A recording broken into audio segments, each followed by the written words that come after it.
प्रिय मित्रों, पूर्वांचल क्लासेस में आपका स्वागत है।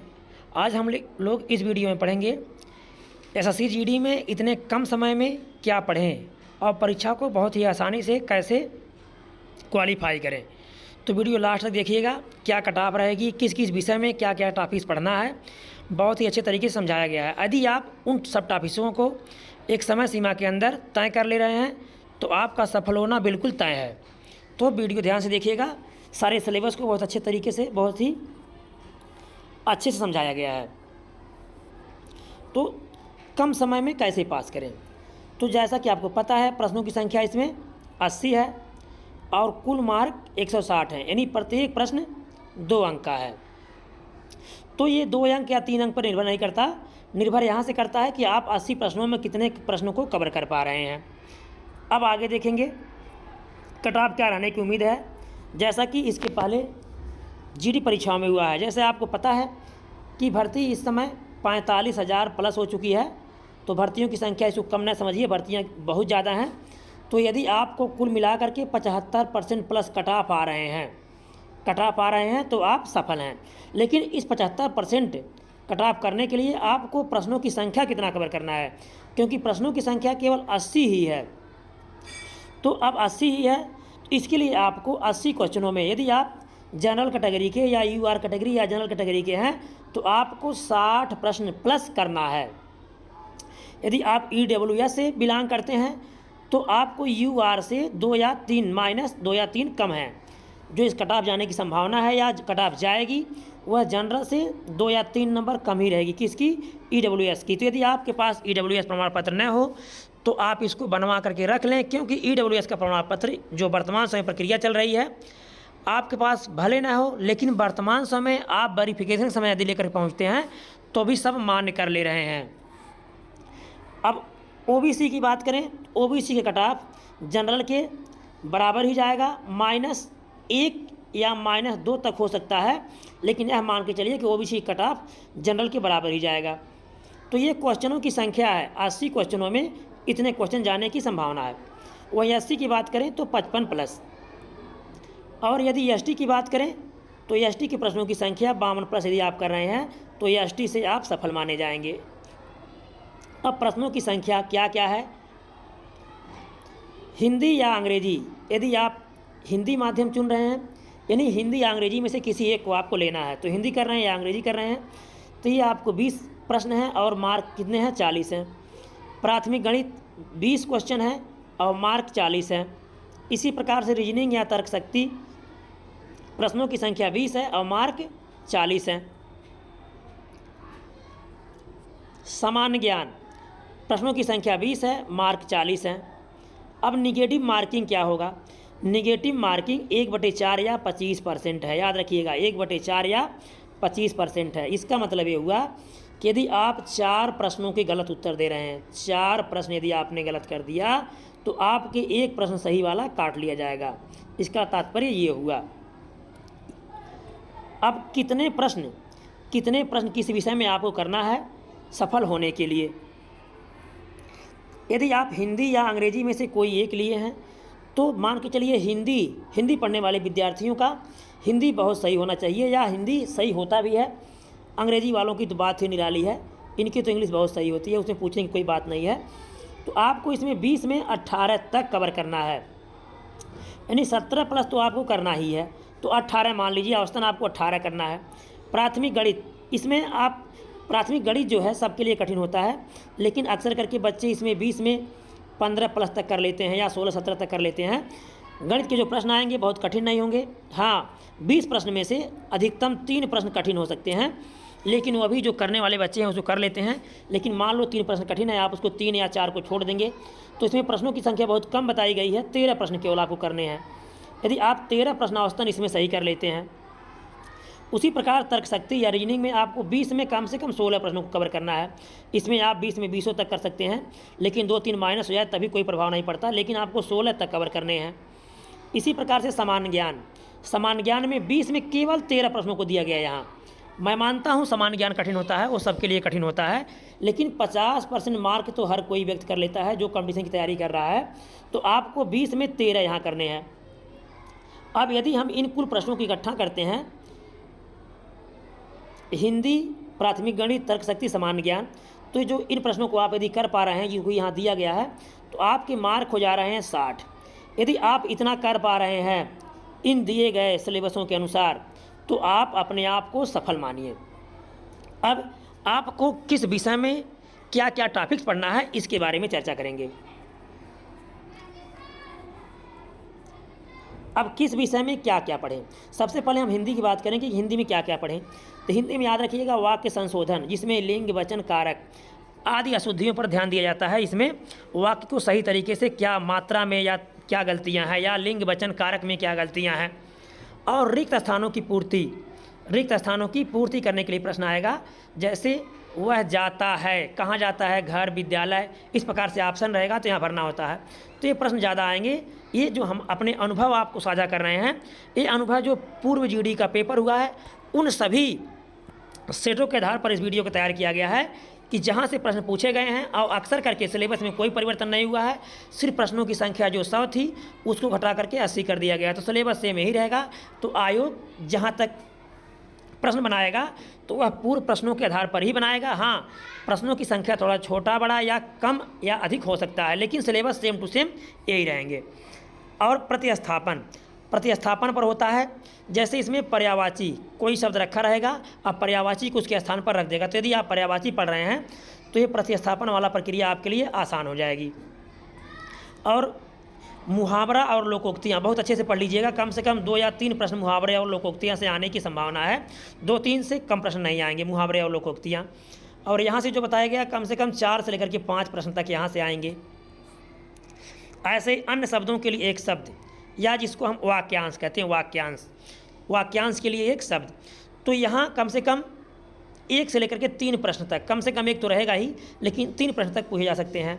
उसी प्रकार से पर्यायवाची की बात करें, तो 2 से लेकर के 3 प्रश्न तक पर्यायवाची रहेंगे। विलोम की बात करें, यह भी 2 से लेकर के 3 प्रश्न तक विलोम रहेगा। और हिंदी गद्यांश, अंतिम जो आपका सिलेबस या टॉपिक्स है, वह हिंदी गद्यांश है। एक गद्यांश दिया रहेगा, तो हाँ औसतन मान लीजिए 4 प्रश्न उस गद्यांश पर आधारित रहेंगे। तो 5 कर दे अलग बात है, लेकिन 4 प्रश्न तो आपके रहेंगे ही। तो इस प्रकार से आपकी ये जो 6 सिलेबस हैं हिंदी के, वाक्य संशोधन, इसमें लिंग, वचन, कारक, प्रतिस्थापन, मुहावरे, लोकोक्तियाँ, अन्य शब्दों के लिए एक शब्द, पर्यायवाची, विलोम और हिंदी गद्यांश, इसको बहुत अच्छे से कवर करना है आपको। अब देखेंगे गणित में या प्राथमिक गणित में आपको क्या क्या कवर करना है। तो बहुत कम सिलेबस को रखा गया है एसएससी जीडी में, उन्हीं सब सिलेबसों को आपको कवर करना है। तो अब इसमें ध्यान से इन प्रश्नों को, समय आपके पास कम है, तो जल्दी जल्दी जहाँ तक हो सके तहाँ तक आप दोहराने का काम कीजिए, क्योंकि जितना दोहराएंगे उतना आपके लिए सही होगा, जिसको आप लोग रिवीजन कहते हैं। जितना रिवीजन करेंगे उतना सही है। समय बहुत कम है, तो कम से कम आप इस समय 8 से लेकर के 10 घंटा अपने पढ़ाई पर दीजिए। संख्या पद्धति बहुत अच्छा टॉपिक्स है। संख्या पद्धति यहाँ से हर परीक्षाओं में 3 से लेकर के 5 प्रश्न तक पूछे जाते रहते हैं।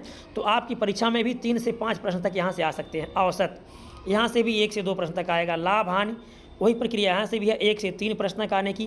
परसेंटेज यह भी 1 से लेकर के 3 प्रश्न तक आने की।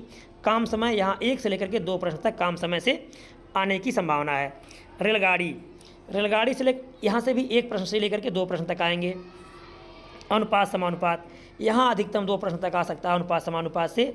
और याद रखिएगा जो आपका क्षेत्रमिति वाला चैप्टर है, क्षेत्रमिति और क्षेत्रफल वाला, जैसे क्षेत्रफल में हो गया आयत और वर्ग, ये तो आसान टॉपिक्स है, यहाँ से 1 प्रश्न आ सकता है।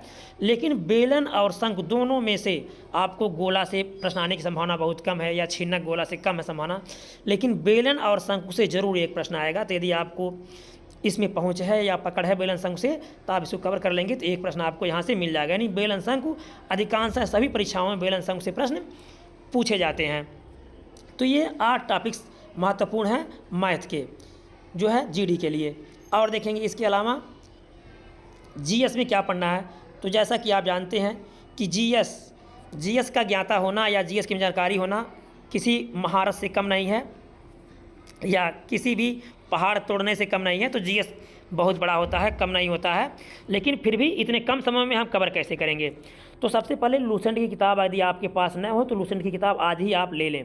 लूसेंट सामान्य ज्ञान, क्योंकि इतने कम समय में आप बड़े बड़े जीएसों का अध्ययन नहीं कर पाएंगे। अब उसमें लूसेंट में आपको पढ़ना क्या क्या है, तो पढ़ने के लिए तो आपके पास जैसा समय है वैसा बहुत पढ़ सकते हैं, लेकिन मैं जो बता रहा हूँ उन टॉपिक्स को विशेष रूप से कवर कीजिए। तो दिल्ली सल्तनत में जो भी वंश हैं, जैसे गुलाम वंश से लेकर गुल खिले तो शायद लोगे, ये गुलाम वंश का ट्रिक है। इन वंशों के बारे में सबसे अधिक समय तक किसका शासन था, कम समय तक किसके शासन था, किसके शासन की क्या व्यवस्थाएं थी। तो कला संस्कृति आज जरूर इसके बारे में पढ़ लीजिए। विजयनगर साम्राज्य देख लीजिए। और नृत्य से मात्र एक प्रश्न ही आएगा, लेकिन इस एक प्रश्न को आपको देखना है, क्योंकि एक प्रश्न ही तो मेरिट तैयार करता है। और खेल कूद में जो करंट की घटनाएँ हैं राष्ट्रीय और अंतर्राष्ट्रीय स्तर पर, खेलकूद देख लीजिएगा। और विविध टॉपिक, लूसेंट से विविध वाला टॉपिक जरूर पढ़िए, विविध वाले टॉपिक को कवर कीजिए। विविध वाले टॉपिक में प्रथम पुरुष, प्रथम महिला, या ओलंपिक में भाग लेने वाली महिला, या भारत की प्रथम महिला न्यायाधीश, या प्रथम महिला मुख्यमंत्री आदि ऐसे प्रश्न। तो विविध वाला जो टॉपिक्स है आपका, इसको कम से कम आप एक महीने में कम से कम 25 बार इसका रिवीजन कीजिए, क्योंकि रटने से तात्पर्य ये है कि आप रिवीजन कीजिए, ना कि आप रटिए।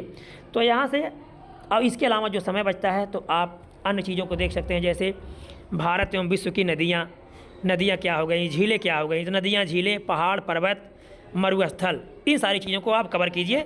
तो आपका जीएस कुछ न कुछ, अब तो पूरा तो नहीं हो सकता, लेकिन यदि आप पढ़े हैं तो रिवीजन आपके लिए अच्छा हो जाएगा। अब रीजनिंग में आपको क्या क्या पढ़ना है, रीजनिंग ध्यान से देखिएगा क्या क्या पढ़ना है। और ये 100% यहाँ से प्रश्न आएंगे।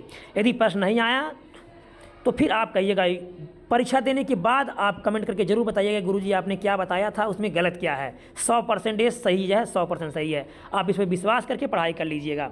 कोडिंग डिकोडिंग से 1 से लेकर के 3 प्रश्न तक आएंगे। तो कोडिंग डिकोडिंग का अध्ययन बहुत अच्छे से कर लीजिए। इसमें क्या होता है, जैसे ए को जेड लिखा गया, बी को वाई लिखा गया, तो सी को क्या होगा, इस प्रकार से एक शब्दों की श्रृंखला बना दी जाएगी। और जैसा कि आप कोडिंग डिकोडिंग पढ़े होंगे तो पूरा पता ही होगा। अब गणितीय संक्रियाएँ में क्या होता है, जैसे प्लस है, माइनस है, इसके स्थान पर क्या होना चाहिए, या गुणे के स्थान पर भाग, ये वाला चैप्टर आप जरूर देख लीजिए बहुत अच्छे से। बैठक व्यवस्था में कम से कम 2-3 प्रश्न आने की संभावना है। कथन और निष्कर्ष भी 2 प्रश्न आएंगे। इसी प्रकार से वेन आरेख से ज़्यादा तो नहीं, 1 प्रश्न तक आ सकता है, तो इसको आप देख लीजिएगा। श्रृंखला से कम 2-3 प्रकार के प्रश्नों को मिला करके यहाँ कम से कम 3 से लेकर के 4 प्रश्न तक श्रृंखला से आ सकते हैं, याद रखिएगा। बस प्रश्नों के मॉडल चेंज हो जाएंगे।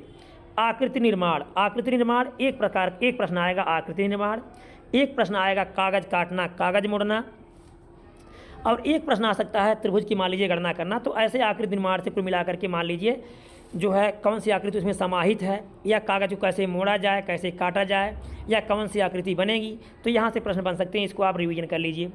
जल प्रतिबिंब और दर्पण प्रतिबिंब, यहाँ से एक प्रश्न आएगा। जैसे जो अंग्रेजी वर्णमाला के अक्षर हैं, इसको आप पढ़ लीजिएगा कि जल प्रतिबिंब में देखने पर कौन सा वर्ण कैसे दिखाई देगा, या दर्पण में देखने पर कैसे दिखाई देगा।